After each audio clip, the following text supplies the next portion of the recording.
구두를 닦던 소년의 손이 멈췄어요. 주머니에서 꺼낸 작은 쪽지 한 장. 회장님 손목시계에 도청장치가 달려 있습니다.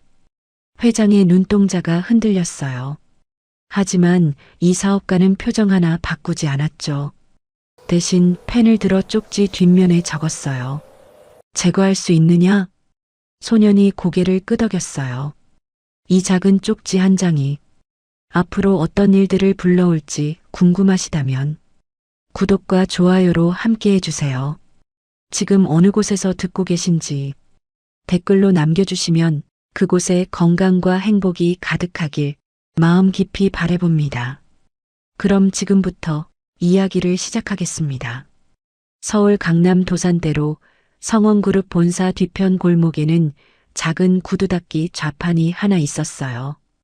번화한 거리에서 살짝 벗어난 한적한 자리였죠. 좌판의 주인은 17살 소년 강시윤이었어요. 시윤이는 다른 구두닦이들과 달랐어요.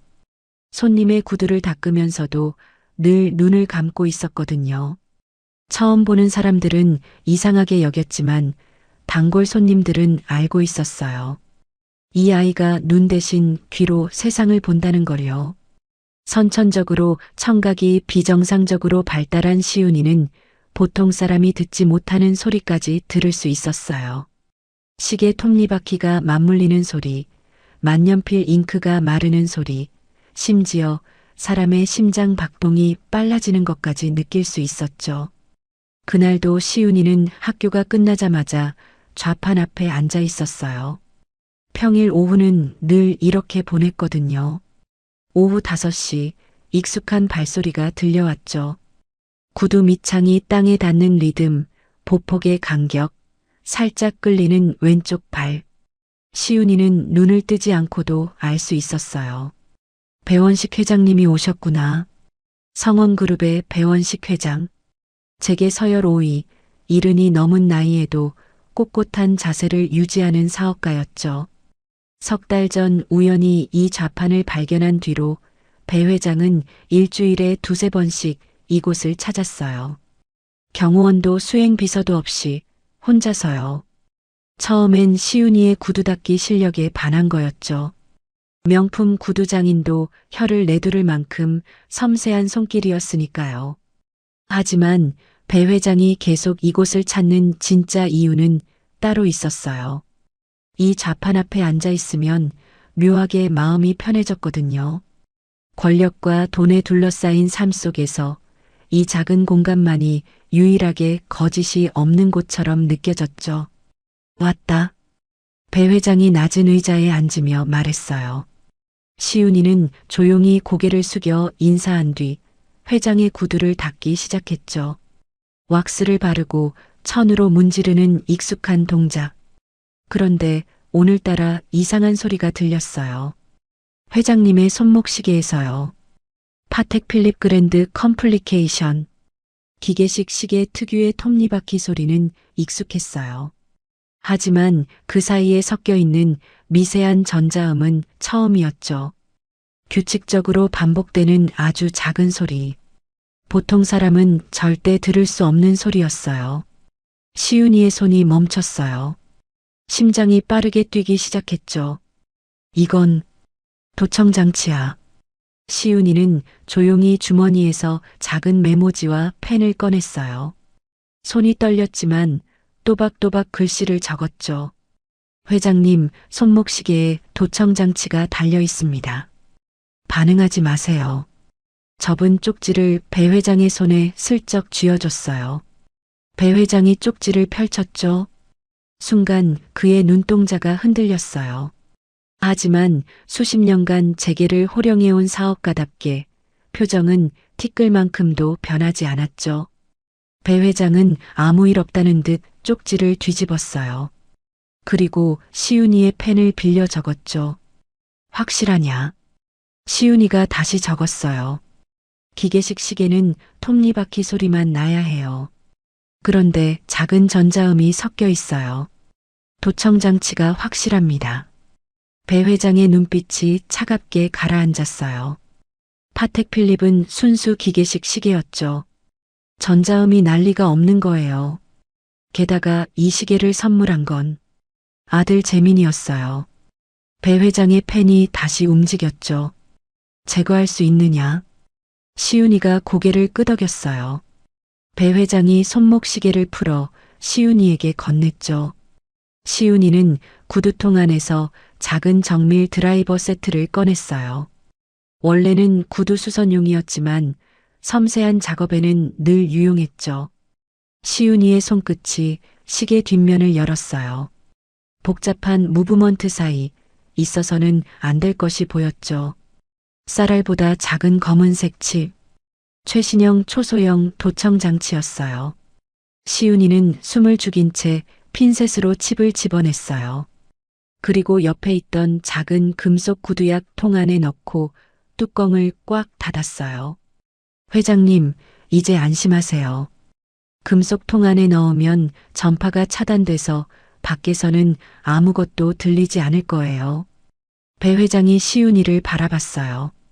이 아이 보통이 아니구나. 시계 뒷면을 다시 닫고 배 회장에게 돌려드렸어요.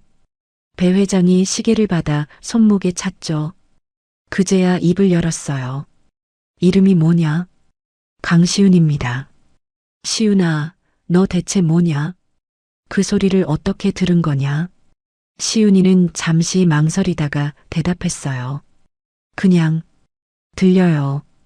태어날 때부터 그랬어요. 다른 사람들이 못 듣는 소리가 저한테는 들려요. 배 회장은 시윤이의 눈을 오랫동안 들여다봤어요. 거짓을 말하는 눈이 아니었죠. 오히려 너무 맑아서 이 더러운 세상에 어울리지 않을 정도였어요.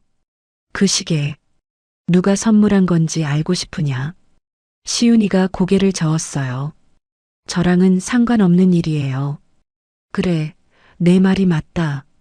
배 회장이 자리에서 일어났어요. 하지만 발걸음은 떨어지지 않았죠. 시윤아. 네. 나를 따라오너라. 시윤이가 고개를 들었어요. 내 귀가 필요하다.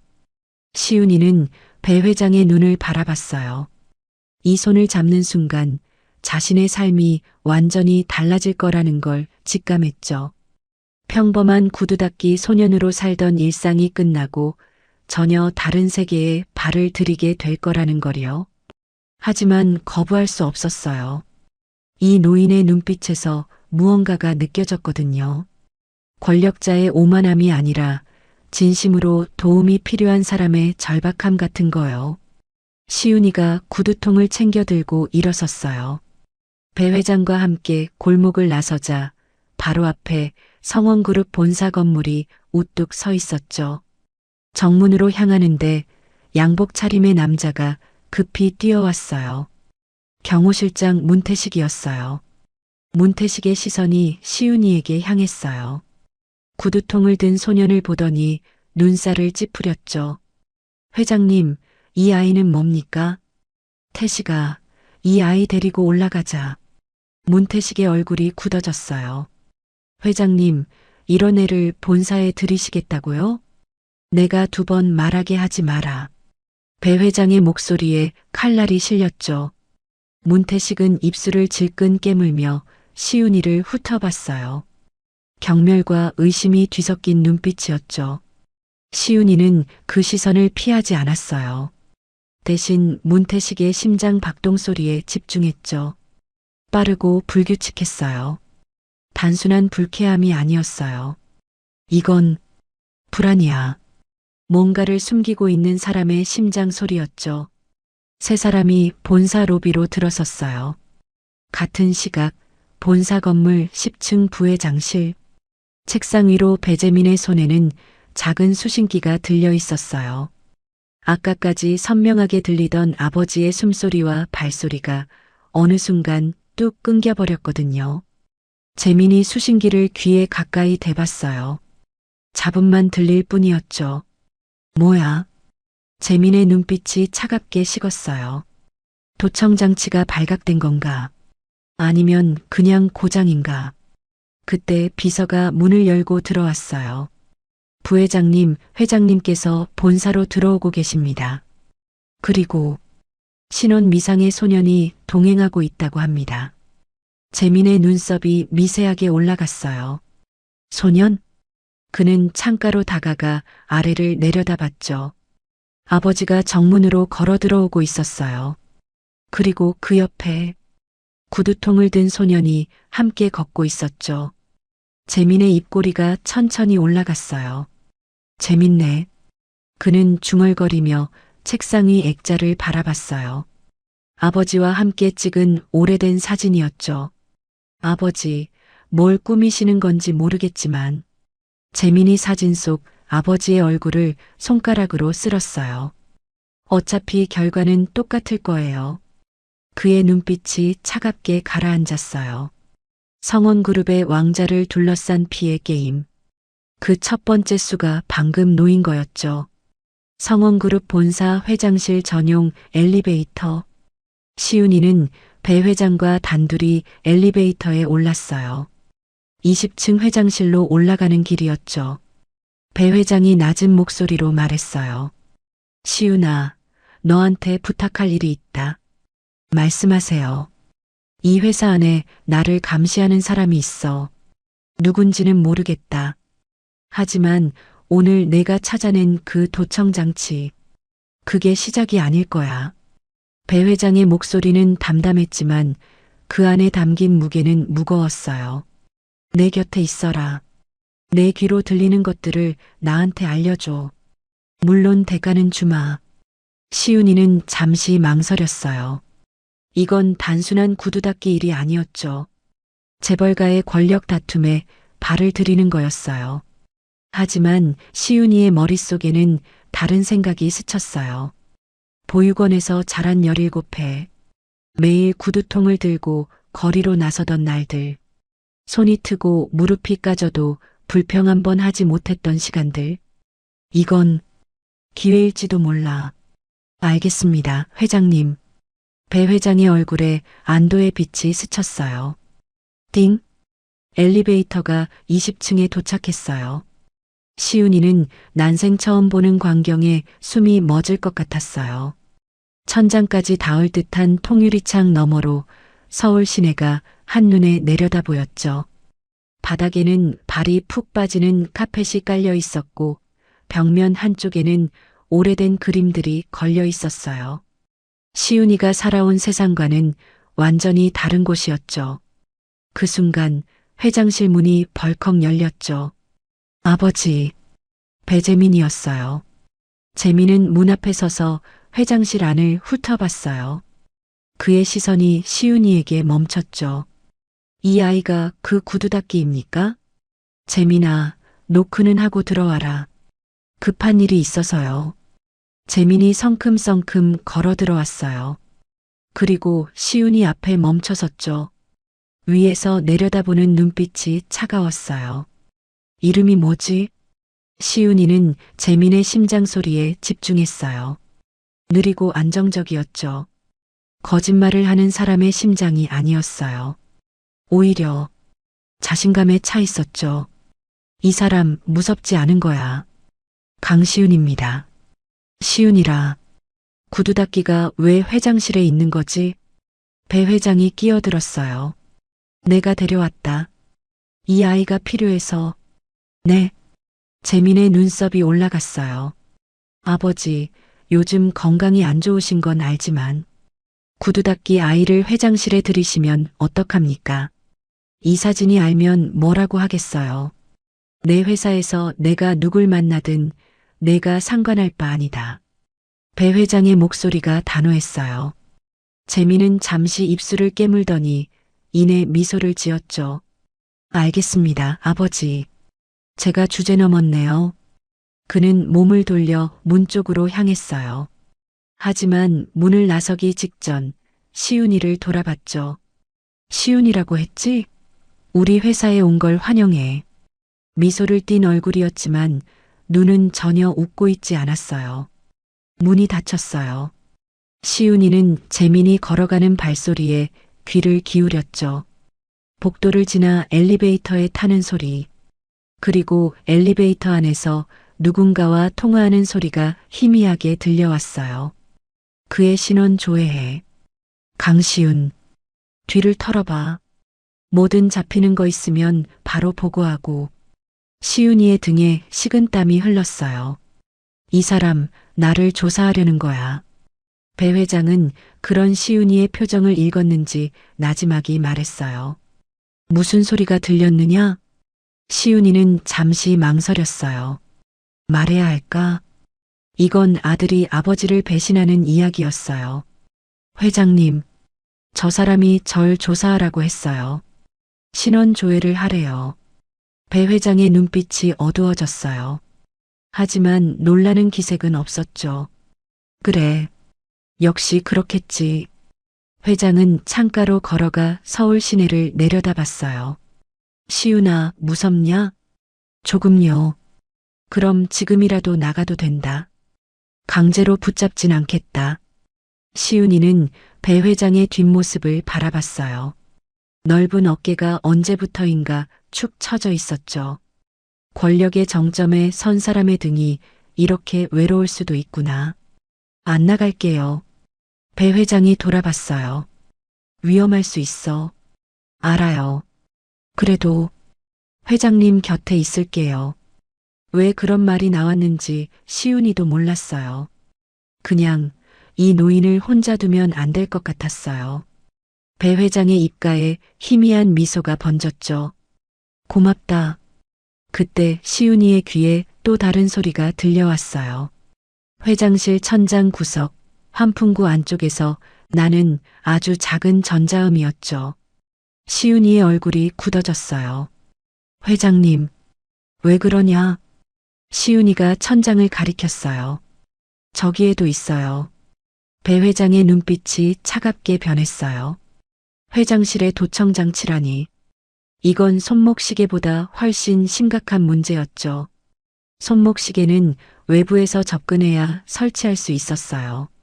하지만 회장실 천장은 달랐죠. 내부 사람이 아니면 불가능한 위치였어요. 회장님, 여기서 하신 말씀 다 들렸을 수도 있어요.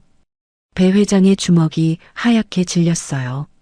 아들 재민이 방금 웃으며 나간 그 문을 노려봤죠. 그래, 이 정도일 줄은 몰랐구나. 회장은 쓴웃음을 지으며 중얼거렸어요. 이 늙은 호랑이가 눈이 멀어서 제 새끼 발톱도 못 봤구나. 그 목소리에는 분노보다 깊은 자책이 담겨 있었어요. 평생을 재계에서 싸워온 사람이었죠. 숱한 배신과 음모를 뚫고 여기까지 올라왔어요. 그런데 정작 제 아들의 칼날은 보지 못했던 거예요. 시윤이는 아무 말도 하지 못했어요. 이건 사업 이야기가 아니었죠. 아버지와 아들 사이에 피가 섞인 배신이었으니까요. 같은 시각 10층 부회장실. 재민은 책상 위에 올려진 노트북 화면을 바라보고 있었어요. 화면에는 회장실의 음성 파형이 실시간으로 떠오르고 있었죠. 안 나갈게요. 위험할 수 있어. 알아요. 그래도 회장님 곁에 있을게요. 재민의 입꼬리가 실룩거렸어요. 충성스러운 강아지를 하나 주었네, 아버지. 그는 의자에 깊이 기대앉으며 중얼거렸죠. 근데 그 강아지, 좀 특이하네. 시계에서 도청장치를 어떻게 알아챈 거지? 그리고 방금 그 말. 재민이 녹음을 되감아 들었어요. 엘리베이터 안에서 통화한 걸 어떻게 들었지? 재민의 눈빛이 날카로워졌어요. 그 거리에서 내 통화 내용을 들었다고? 말이 안 되는데. 그의 손가락이 책상을 톡톡 두드렸어요. 저의 귀가 뭔가 이상해. 보통이 아니야. 재민의 손가락이 책상을 톡톡 두드렸어요. 일단 지켜보자. 정체가 뭔지 알아낼 때까지. 화면 속 음성 파형이 갑자기 뚝 끊겼어요. 재민의 눈썹이 찌푸려졌죠. 또 그는 몸을 앞으로 숙이며 화면을 들여다봤어요. 신호 없음. 회장실 도청장치마저 발각된 거였어요. 재민의 얼굴에서 여유로운 미소가 사라졌죠. 이 새끼가. 그의 눈빛이 차갑게 가라앉았어요. 구두 닦기 소년 강시윤. 처음엔 대수롭지 않게 봤어요. 하지만 이건 우연이 아니었죠. 좋아. 내 정체가 뭔지 알아내주마. 재민이 전화기를 들어 올렸어요. 나야. 강시윤이라는 애 조사 결과 나오면 바로 보고해. 그리고 하나 더. 그의 목소리가 낮게 깔렸죠. 그 애가 살던 곳, 주변 사람들 전부 낱낱이 다 뒤져봐. 약점이 뭔지 찾아내. 없으면 만들어서라도 가져와. 전화를 끄는 재민이 창밖을 바라봤어요. 아버지가 칼을 꺼내셨으니 나도 준비해야지. 성원그룹의 조용한 전쟁. 그 두 번째 막이 올랐어요. 일주일이 지났어요. 때마침 여름방학이라 시윤이는 매일 아침 성원그룹 본사로 출근했죠. 배 회장이 마련해준 작은 사무실이 생겼어요. 직함은 회장 특별보좌. 뭘 하는 자리인지 아무도 몰랐지만 회장이 직접 만든 자리라 누구도 함부로 건드리지 못했죠. 시윤이의 일은 단순했어요. 회장과 함께 다니며 주변의 소리를 듣는 것. 회의실에 도청장치가 있는지, 누군가 몰래 녹음을 하는지, 사람들의 심장박동이 거짓말을 하고 있는지. 시윤이의 귀는 회장의 눈이 되어 주었죠. 이 일주일 동안 시윤이 덕분에 막아낸 일이 한두 번이 아니었어요. 중요한 인수합병 회의 전날 회의실에서 도청장치를 찾아냈고 거래처 사장과의 미팅에서 상대방이 몰래 녹음하는 걸 알아채기도 했죠. 배 회장은 시윤이에게 말했어요. 내 귀는 이 회사에서 돈보다 귀하다. 하지만 그게 마음에 들지 않는 사람들이 있었어요. 저 애가 대체 뭔데 회장님 옆에 붙어 다니는 거야? 구두 닦기 출신이래. 회장님이 치매 오신 거 아니야? 아무리 그래도 그렇지. 복도에서, 화장실에서, 엘리베이터에서 시윤이의 귀에는 온갖 수군거림이 들려왔어요. 익숙한 소리였죠. 보육원에서 학교 다닐 때도 늘 들었으니까요. 쟤는 부모가 버린 애래. 불쌍하긴 한데 같이 놀긴 좀. 시윤이는 애써 무시하며 자신의 일에 집중했어요. 그런데 문제는 엉뚱한 곳에서 터졌죠. 금요일 오후 배 회장의 비서실장 한정숙이 시윤이를 찾아왔어요. 시윤아, 잠깐 얘기 좀 할까? 한 실장의 표정이 굳어 있었어요. 평소에 시윤이에게 친절하게 대해주던 사람이었는데 오늘은 달랐죠. 무슨 일이세요? 이것 좀 봐. 한 실장이 내민 건 서류 봉투였어요. 시윤이가 봉투를 열자 안에서 사진 여러 장이 쏟아졌죠. 시윤이의 얼굴이 하얗게 질렸어요. 사진 속에는 시윤이가 있었어요. 하지만 시윤이가 모르는 장면들이었죠. 누군가와 돈을 주고받는 모습, 낯선 남자와 밀담을 나누는 모습, 심지어 성원그룹 기밀 문서를 들고 있는 모습까지. 이게 뭐예요? 저 이런 적 없어요. 시윤아, 나도 믿고 싶어. 근데 이 사진들이 오늘 아침 임원진한테 전부 돌았어. 한 실장의 목소리가 떨렸어요. 부회장님이 긴급 임원회의를 소집했어. 안건이 회장 특별보좌의 산업스파이 혐의래. 시윤이의 머릿속이 하얘졌어요. 산업스파이. 이건 완전히 조작된 거였어요. 하지만 사진은 너무나 정교했죠. 평생 사진 한 장 제대로 찍어본 적 없는 시윤이 눈에도 그건 진짜처럼 보였어요. 요즘 세상이 이렇게 무서운 건가? 회장님은요? 회장님께 말씀드려야 해요. 회장님은 지금 외부 일정 중이셔서 연락이 안 돼. 시윤이는 급하게 휴대폰을 꺼냈어요. 회장님이 주신 직통 번호로 전화를 걸었죠. 신호음이 울렸어요. 한 번, 두 번, 세 번. 받지 않았어요. 다시 걸었어요. 이번엔 전화기가 꺼져 있다는 안내 멘트만 흘러나왔죠. 안 돼. 안 돼. 그때 누군가 시윤이의 어깨를 잡았어요. 경호원이었죠. 회장 특별보좌직은 오늘부로 정지입니다. 사무실 출입증 반납해 주세요. 뭐라고요? 부회장님 지시입니다. 시윤이의 다리에 힘이 풀렸어요. 이렇게 빨리 손을 쓸 줄은 몰랐어요. 재민이었죠. 그가 이 모든 걸 꾸민 거예요. 그때 뒤에서 익숙한 목소리가 들려왔어요. 강시윤, 문태식이었어요. 경호실장의 얼굴에는 묘한 미소가 떠 있었죠. 부회장님이 찾으신다. 따라와. 경호실장님, 저 억울해요. 저런 짓 한 적 없어요. 그건 부회장님께 직접 말씀드려. 문태식의 손이 시윤이의 어깨를 잡았어요. 그 악력이 아팠죠. 엘리베이터가 10층에서 멈췄어요. 부회장실 문이 열렸죠. 재민이 창가에 서 있었어요. 왔구나. 재민이 돌아섰어요. 그의 손에는 시윤이의 서류가 들려 있었죠. 강시윤, 17살. 서울시립보육원 출신. 5살 때 친부모에게 버림받았고 이후 3번의 입양이 전부 파양으로 끝났네. 시윤이의 심장이 쿵 내려앉았어요. 그건 아무에게도 말한 적 없는 과거였죠. 3번이나 버림받은 애가 우리 아버지한테 붙었어? 뭘 노린 거지? 돈? 아니면. 재민이 시윤이 앞으로 다가왔어요. 우리 회사 기밀? 아니에요.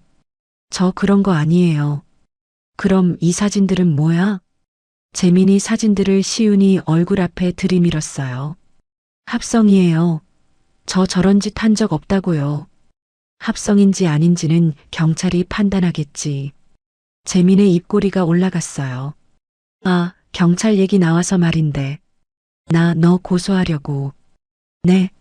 산업 스파이 혐의. 유죄 나오면 최소 5년이야. 미성년자라 좀 봐준다 해도 소년원은 가야겠지? 시윤이의 눈에 눈물이 고였어요. 억울했어요. 아무것도 하지 않았는데 모든 게 무너지고 있었죠. 부회장님, 제발 믿어주세요. 저 정말 믿어달라고?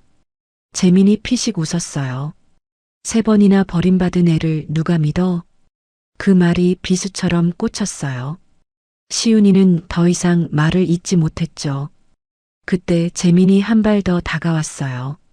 그리고 나지막이 속삭였죠. 순순히 사라지면 고소는 취하해 줄게.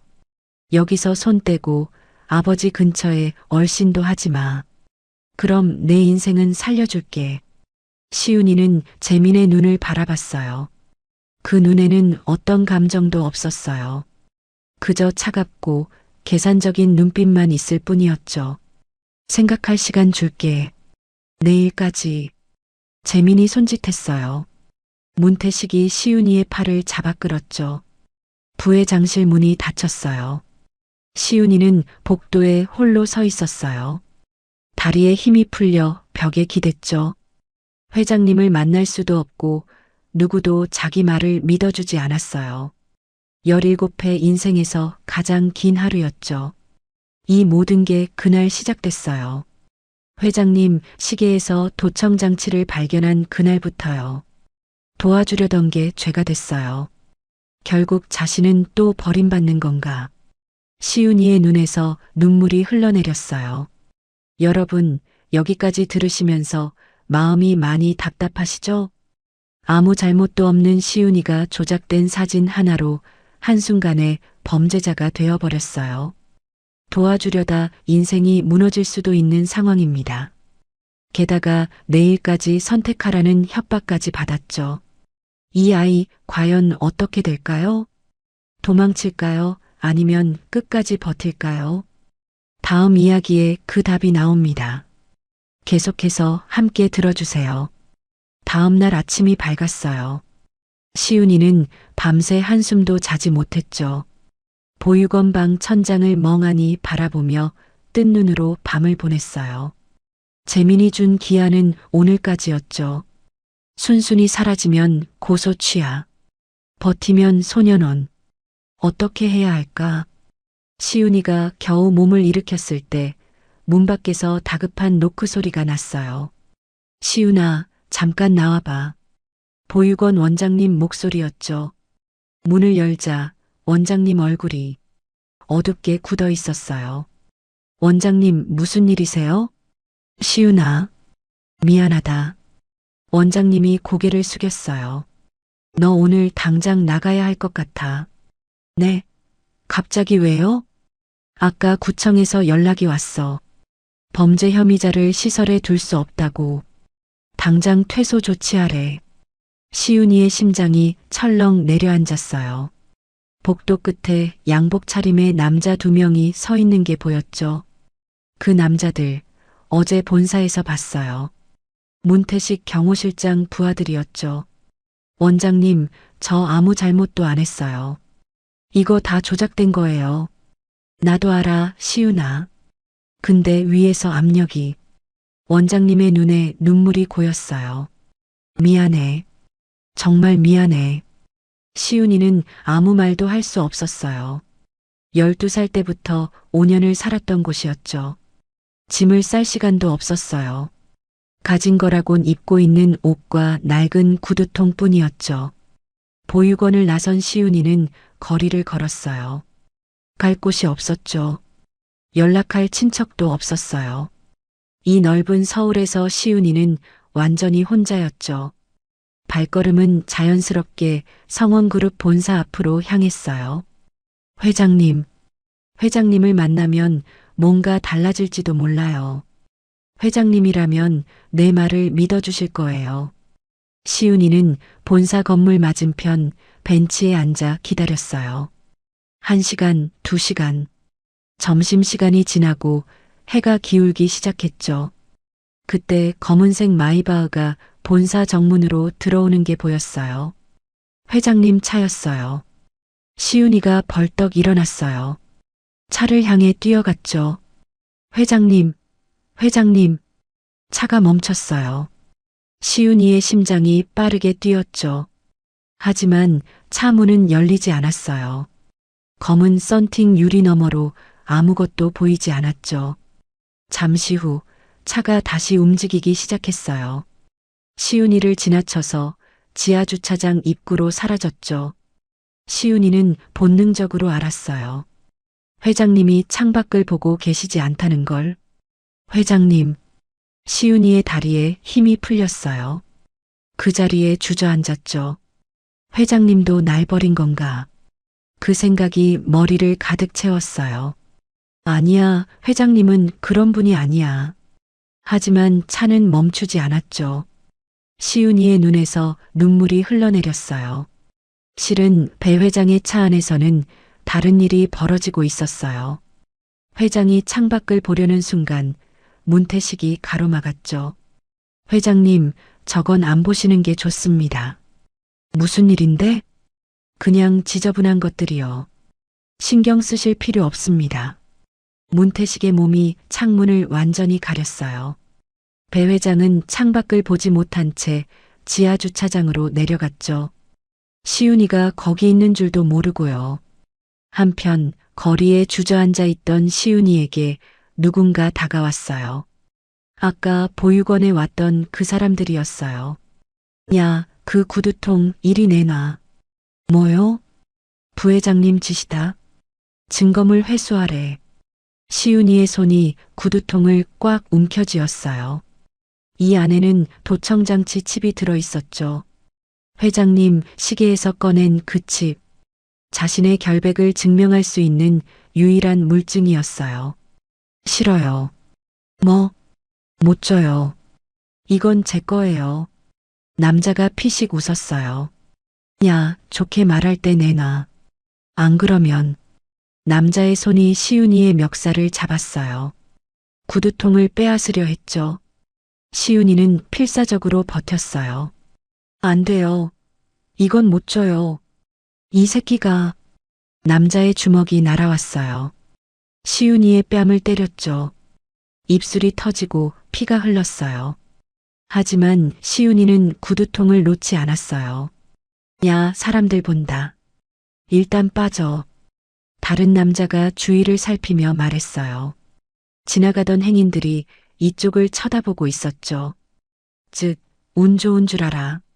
남자가 시윤이를 밀쳤어요. 시윤이가 바닥에 나동그라졌죠. 부회장님이 마지막으로 말씀하셨다. 오늘 자정까지 연락 없으면 내일 아침 고소장 접수한다고. 남자들이 사라졌어요. 시윤이는 바닥에 엎드린 채 일어나지 못했어요. 온몸이 떨렸죠. 무서웠어요. 너무 무서웠어요. 하지만 그보다 더 큰 감정이 있었어요. 억울함. 도대체 내가 뭘 잘못한 거야? 도와주려고 했을 뿐인데 왜 이렇게 되는 거야? 시윤이는 천천히 몸을 일으켰어요. 터진 입술에서 피가 흘렀지만 닦지 않았죠. 구두통을 가슴에 꼭 안았어요. 도망칠까? 지금이라도 서울을 떠나면 돼. 아무도 모르는 곳에서 다시 시작하면 돼. 그게 쉬운 길이었어요. 하지만 그러면 평생 범죄자로 남는 거였죠. 조작된 사진, 거짓 자백서. 그게 자신의 전부가 되는 거예요. 시윤이는 고개를 들어 성원그룹 본사를 올려다봤어요. 저 높은 곳에서 자신을 짓밟은 사람들이 있었죠. 도망 안 쳐. 시윤이가 중얼거렸어요. 끝까지 버틸 거야. 목소리가 떨렸지만 눈빛은 흔들리지 않았어요. 그때였어요. 시윤아. 익숙한 목소리가 들려왔죠. 고개를 돌리자 비서실장 한정숙이 서 있었어요. 그녀의 손에는 작은 봉투가 들려 있었죠. 실장님, 쉿, 여기서 말하면 안 돼. 나 따라와.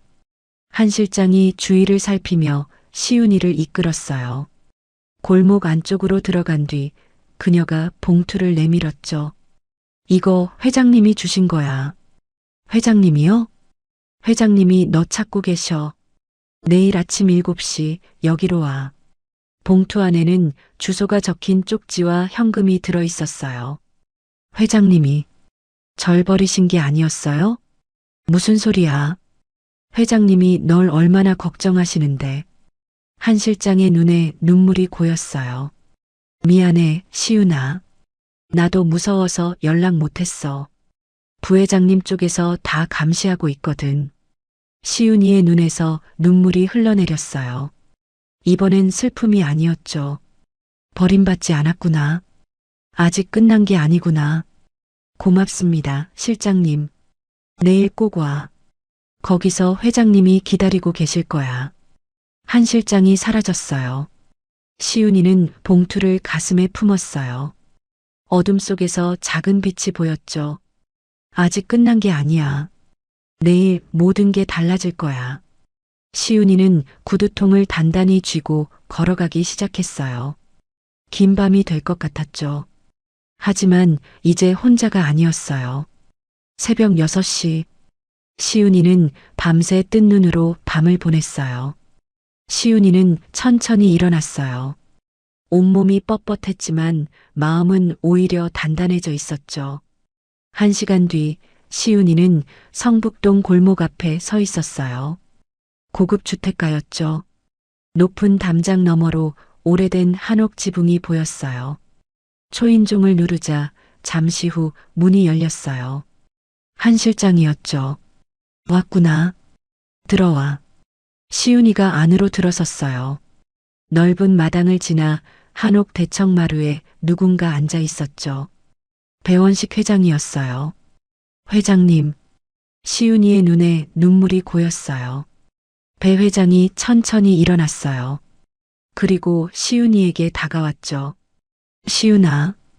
회장님, 저 아무것도 안 했어요. 그 사진들 전부 조작이에요. 저 산업 스파이 아니에요. 시윤이의 목소리가 떨렸어요. 배 회장이 시윤이의 어깨를 잡았어요. 알아. 네. 내가 그런 애가 아니라는 거. 배 회장의 목소리가 낮게 깔렸어요. 근데 확신이 없었다. 증거가 없으니까. 그래서 움직이지 못했어. 회장의 얼굴에 자책이 어렸어요. 이 늙은이가 겁이 났던 거야. 내 아들을 의심한다는 게 쉽지 않더구나. 시윤이의 눈에서 눈물이 흘러내렸어요.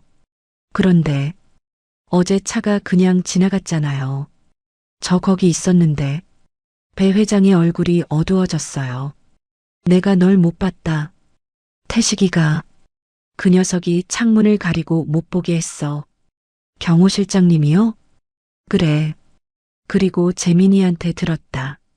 내가 자백하고 합의금 받고 도망갔다고. 그 말을 믿을 뻔했어.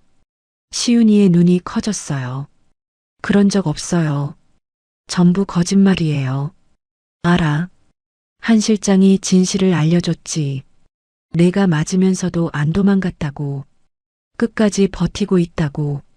시윤이는 아무 말도 할 수 없었어요. 그저 눈물만 흘렀죠. 미안하다, 시윤아. 이 늙은이 때문에 내가 고생했구나. 아니에요, 회장님. 회장님 잘못 아니에요. 배 회장이 시윤이를 대청마루로 이끌었어요. 따뜻한 차 한 잔이 놓여 있었죠. 이제 얘기해보자. 내가 가진 게 있다며? 시윤이가 구두통을 열었어요. 작은 금속통을 꺼내 귀에 대봤죠. 잠시 집중했어요. 전자음이 안 들려요. 배터리가 다 된 것 같아요. 그제야 뚜껑을 열었어요. 그 안에 쌀알보다 작은 검은색 칩이 들어 있었죠.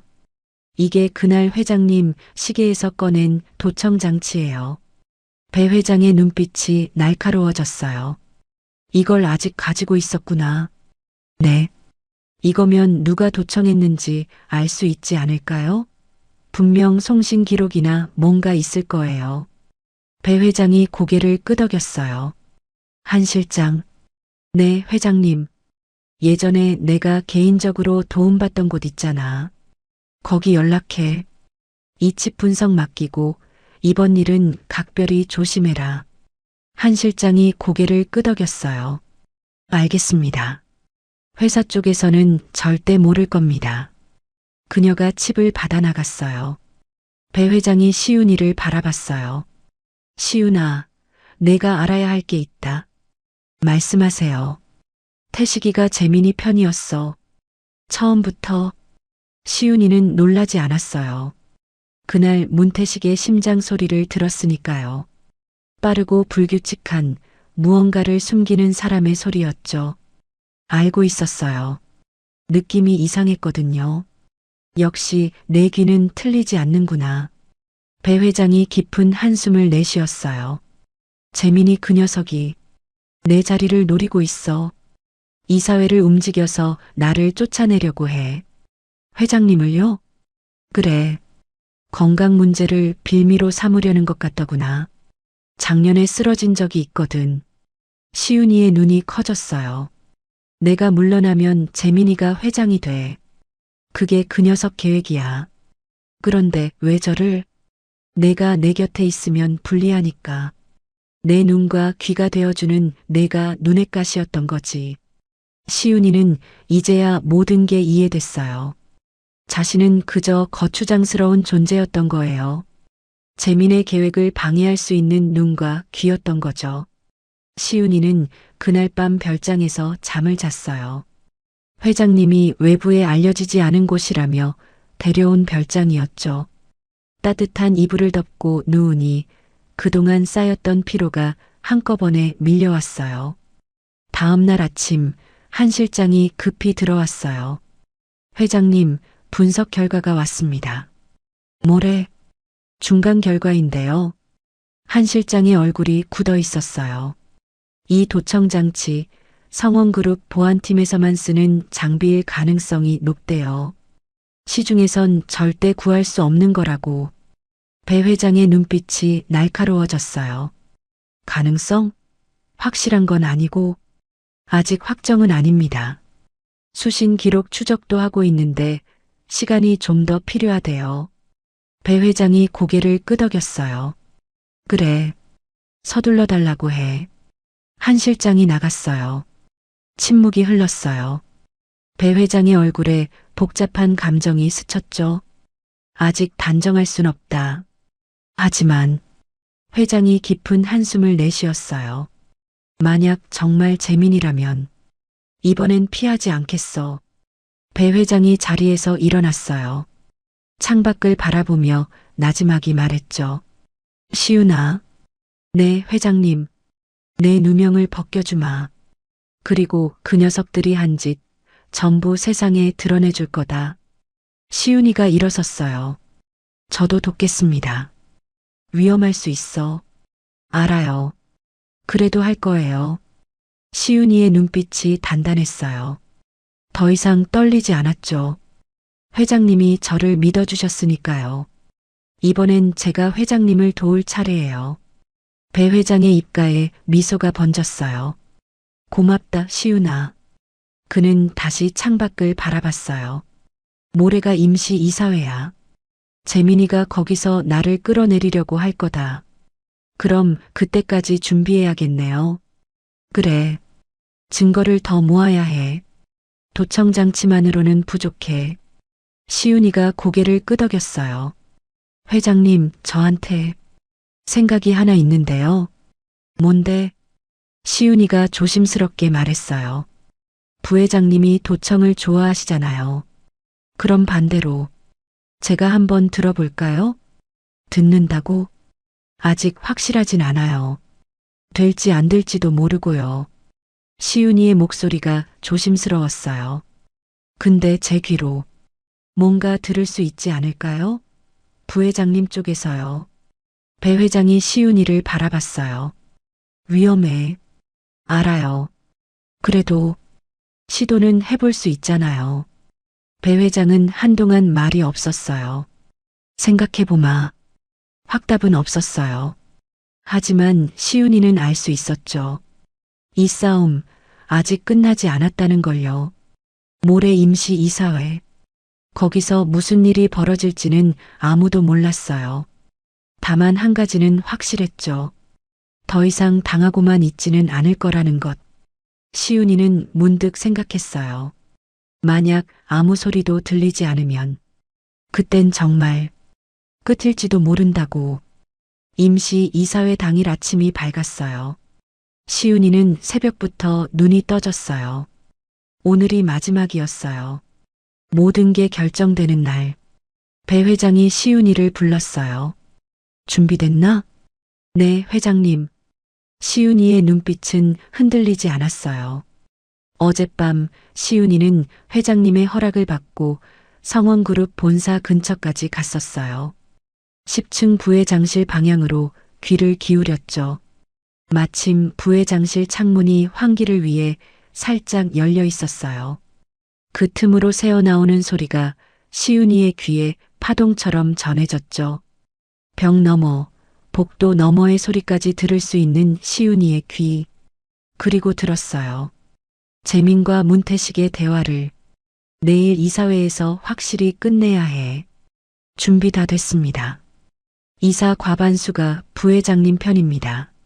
아버지 건강 문제 자료는 작년 쓰러지신 거 의료 기록 전부 확보했습니다. 좋아. 그리고 그 구두 닦기 애건은 고소장 접수 완료했습니다. 이사회 끝나면 바로 체포 들어갑니다. 조작 사진 원본은 내 컴퓨터에만 있으니까 걱정 마라. 흔적은 다 지웠어. 시윤이는 그 대화를 한마디도 빠짐없이 기억했어요. 회장님께 전부 보고했죠. 그리고 회장님은 웃었어요. 잘했다, 시윤아. 이제 내 차례구나. 오전 10시 성원그룹 본사 대회의실. 임시 이사회가 시작됐어요.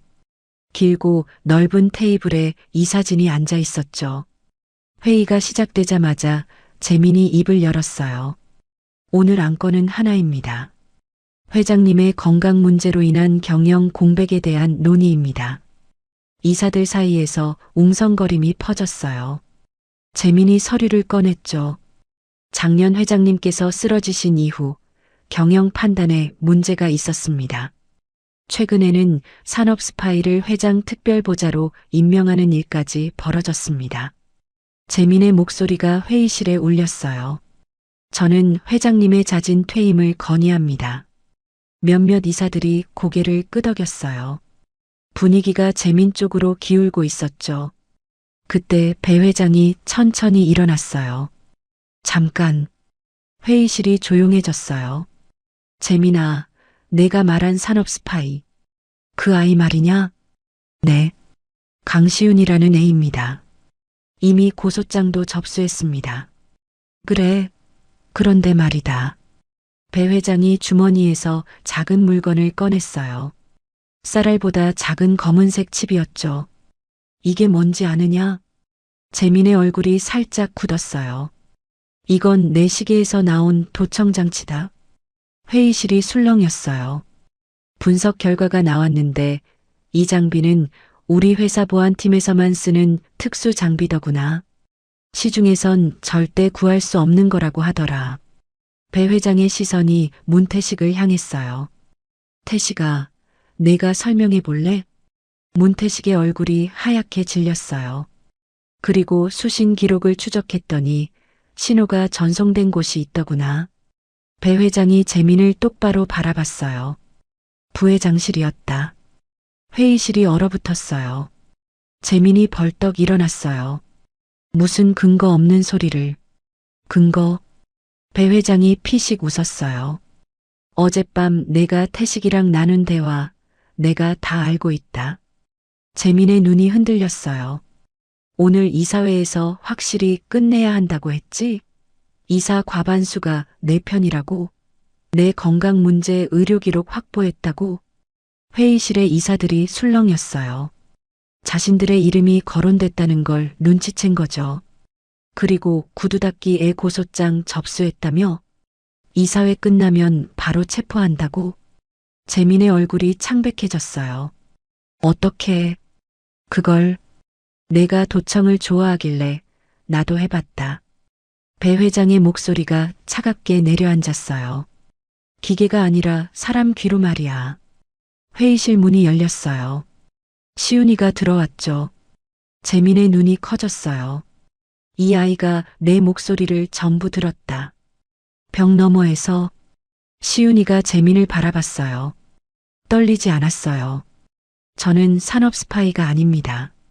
시윤이의 목소리가 회의실에 울렸어요.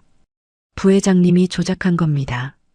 사진도 자백서도 전부 거짓이에요. 재민이 이를 악물었어요. 이 말을 믿으시겠습니까? 거리의 구두 닦기를. 그때 한 실장이 서류 뭉치를 들고 들어왔어요. 회장님, 추가 분석 결과입니다. 뭐가 나왔나? 강시훈 군이 들은 대화 중에 원본은 내 컴퓨터에만 있다는 말이 있었잖아요. 그걸 단서로 추적했습니다. 한 실장이 서류를 테이블 위에 펼쳤어요. 조작 사진의 원본 파일을 확보했습니다. 메타데이터를 분석한 결과 편집된 날짜와 장소가 확인됐습니다. 어디서 편집됐나? 성원그룹 본사 10층 부회장실 컴퓨터입니다. 회의실이 완전히 뒤집어졌어요. 이사들이 웅성거리기 시작했죠. 재민이 뒷걸음질 쳤어요. 이건 조작이야. 다 조작된 거라고. 배 회장이 천천히 다가갔어요. 재민아. 아버지가 아들을 바라보는 눈빛이었어요. 슬픔과 분노가 뒤섞인. 내가 내 아들이라서 믿고 싶었다. 설마 그럴 리 없다고. 배 회장의 목소리가 떨렸어요. 근데 넌 날 도청하고 내 자리를 빼앗으려 하고 죄 없는 아이한테 누명까지 씌웠어. 재민이 고개를 떨궜어요. 경호실장 문태식과 부회장 배재민은 지금 즉시 직위 해제한다. 배 회장의 선언이 떨어졌어요.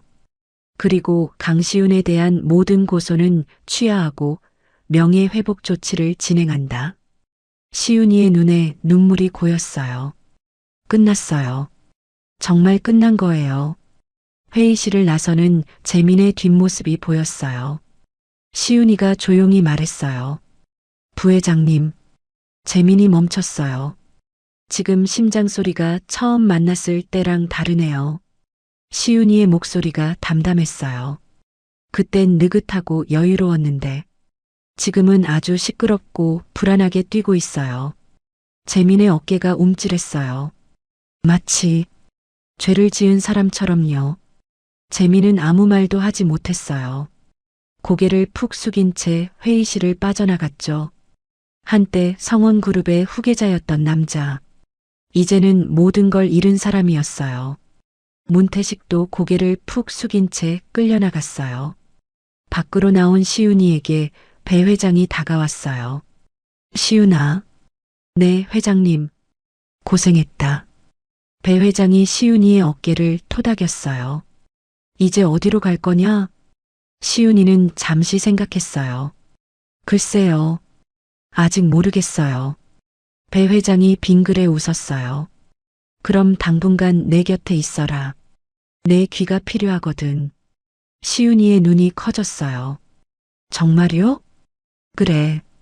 학교도 다녀야 하고 밥도 먹어야 하고 일단 별장에서 지내면서 천천히 생각해보자. 시윤이의 눈에서 눈물이 흘러내렸어요. 이번엔 슬픔이 아니었어요. 감사합니다, 회장님. 고마워해야 할 사람은 나다. 배 회장이 하늘을 올려다봤어요. 내가 아니었으면 난 내 아들한테 당하고도 몰랐을 거야. 시윤이도 하늘을 올려다봤어요. 맑은 하늘이었죠. 구두통을 손에 쥐고 걸어가는 시윤이의 발걸음은 가벼웠어요. 아직 갈 길이 멀었지만 이제는 혼자가 아니었으니까요. 길 위에 구두 닦기 소년. 그 소년의 귀가 거대한 그룹의 판을 뒤집었어요. 세상은 때로 이렇게 가장 낮은 곳에서 가장 큰 반전이 일어나기도 하죠. 여러분, 오늘 이야기 어떠셨어요? 보육원에서 쫓겨나고 아무 죄도 없이 누명까지 써야 했던 17살 시윤이 그래도 끝까지 도망치지 않고 자기 자리를 지켜낸 이야기였어요. 시윤이에겐 남들보다 예민한 귀가 있었지만 진짜 힘은 끝까지 버텨보겠다고 마음먹은 그 선택에 있었던 것 같아요. 우리도 살다 보면 억울하고 도망치고 싶은 순간이 오잖아요. 그럴 때 오늘 이야기가 조금이나마 위로가 되었으면 좋겠습니다. 이야기가 마음에 남으셨다면 구독과 좋아요로 함께 해주세요. 끝까지 함께 해주셔서 고맙습니다. 다음 이야기에서도 다시 만나요.